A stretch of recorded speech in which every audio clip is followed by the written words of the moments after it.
विदुर कहते हैं, हे धृतराष्ट्र, जो बचपन में योग्यता को हासिल कर लेता है, उच्च कोटि की शिक्षा प्राप्त कर लेता है, बहुत सारी कलाओं को सीख लेता है, जो व्यक्ति बचपन में अपने आप को गुणवान बना लेता है।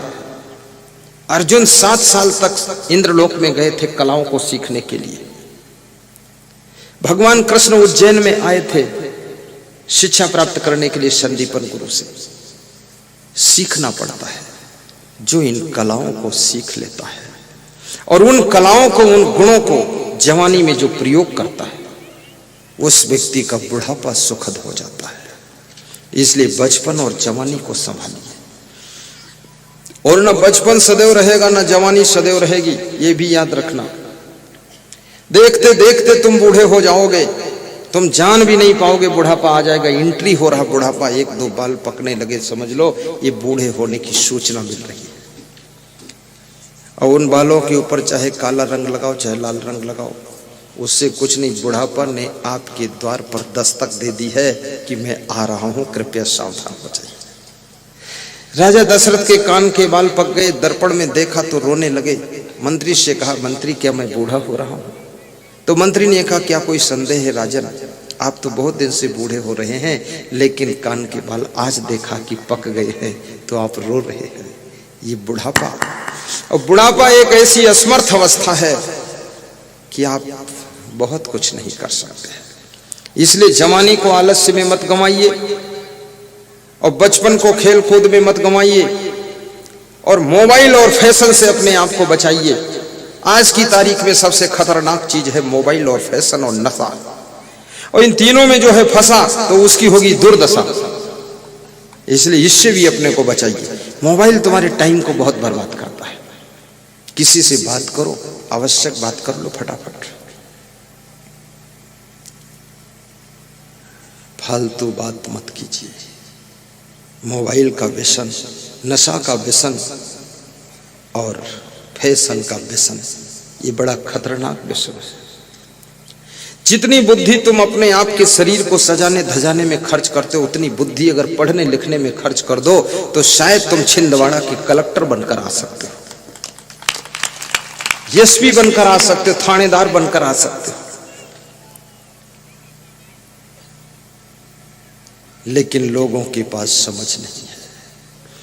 और बेटियों से मैं बहुत निवेदन करूंगा, ये फैशन से अपने आप को बचाना और मोबाइल से भी बचाना। और बेटों से निवेदन करूंगा, नशा से बचना। मोबाइल भी एक नशा हो गया है। आवश्यक बात कीजिए, फिर बंद कीजिए, कुछ नहीं है। संसार में अगर तुम धनहीन हो गए तो रिश्तेदार भी छोड़ देंगे, और बुद्धिहीन हो गए तो पूरी दुनिया छोड़ देगी, और चरित्रहीन हो गए तो आपका सम्मान समाप्त हो जाएगा, और यदि गुणहीन हो गए तो आप जीवन में कुछ कर भी न सकोगे।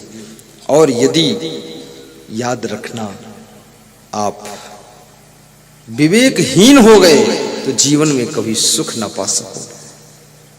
इसलिए विवेकवान धनवान भी बनना है। जब तुम्हारे पास में धन नहीं रहता है तो रिश्तेदार शादियां भी तुम्हारे यहाँ नहीं करना चाहते। अभी हरियाणा में एक जगह में गया तो एक सज्जन ने बताया कि हमारे घर में तो शादियां बंद हो गई। हमने कहा क्यों बंद हुई? बोले धन नहीं, जमीन नहीं है, शादी बंद है, सब लड़के खाली बैठे। बेटी का विवाह भी कोई करना नहीं चाहता है, बड़ी मुश्किल आ गई।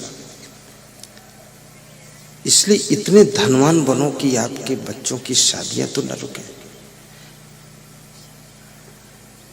इतना संपन्नता होनी चाहिए। दारू पी पी करके सब कबाड़ खाना बना दिया, नशा में पड़े हो। क्यों भविष्य बिगाड़ रहे हो अपने घर की संतानों का? क्यों सम्मान खो रहे हो अपने पूर्वजों का बनाया हुआ? क्यों प्रॉपर्टी नष्ट कर रहे हो अपने बाप दादों की? कम से कम नया कुछ बना ना सको तो जो पुराना बना है उसको बचा तो सको, और वो उसको बचा सको, अपने को बचा सको तो समझ लो कुछ समझ है तुम्हारे पास में। कभी शराब ना पीना, आलस्य में भी समय मत गंवाना। संत महात्मा बन जाओ तो उसमें भी मेहनत करो, बुद्धि से काम करो।